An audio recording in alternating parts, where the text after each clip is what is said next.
Complete shutdown বা যে সর্বাত্মক অবরোধ কর্মসূচি সেটি কিন্তু আজকে সকাল থেকে এই কর্মসূচি পালিত হচ্ছে রাজধানী সহ সারা দেশে।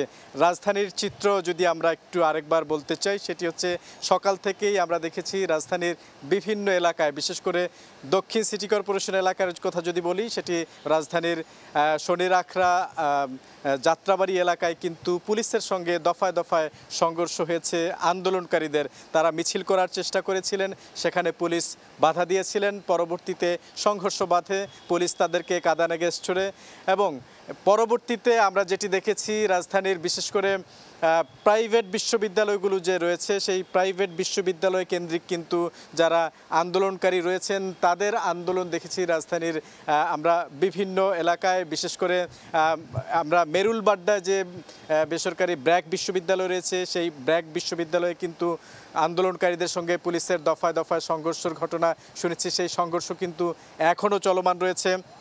আমরা দেখেছি এই বিশ্ববিদ্যালয়টির পাশেই আরেকটি বিশ্ববিদ্যালয় রয়েছে, কানাডিয়ান ইউনিভার্সিটি অফ বাংলাদেশ।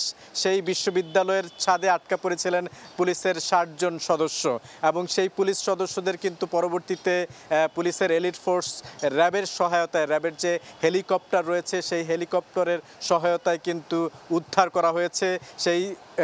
এই ৬০ জনের মধ্যে গুলশান বিভাগের উপ পুলিশ কমিশনার রিফাত রহমান শামীম ছিলেন। তিনি আমাদেরকে যেটি জানিয়েছেন যে এই আন্দোলনটি কোনোভাবেই শিক্ষার্থীদের নয়।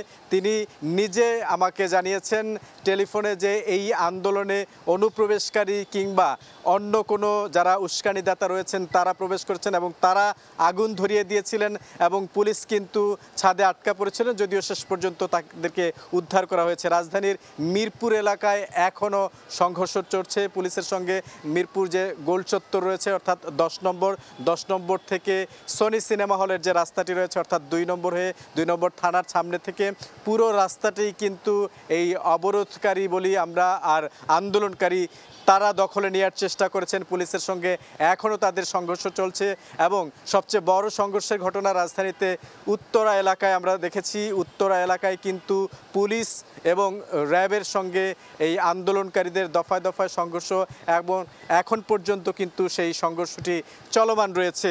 আইন শৃঙ্খলা রক্ষাকারী বাহিনী যদিও এখন পর্যন্ত আনুষ্ঠানিকভাবে কাউকে সেখান থেকে আটক কিংবা গ্রেফতার করতে পেরেছেন কিনা বা এই ধরনের কোনো ধরনের বক্তব্য যদিও গণমাধ্যমে আসেনি, তবে বিভিন্ন সোর্স থেকে যেটি জানা যাচ্ছে যে বিভিন্ন স্থাপনায় হামলা, বিভিন্ন দোকানপাটে হামলা, গ্লোরিয়া জিন্স অর্থাৎ গুলশানে কফি শপ সেখানে যে হামলার ঘটনা ঘটেছে, এই বিষয়গুলো যেভাবে আসছে সেটি কোনোভাবেই এই আন্দোলনকারী যারা রয়েছেন তাদের কাজ নয়, এটি কিন্তু পুলিশ আমাদেরকে জানিয়েছে। এখন পর্যন্ত পুরো রাজধানীতেই কিন্তু এক ধরনের থমথমে পরিস্থিতি বিরাজ করছে।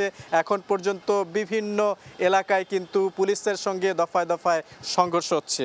তো এখন পর্যন্ত এই ছিল ঢাকার সার্বিক চিত্র আমার কাছে।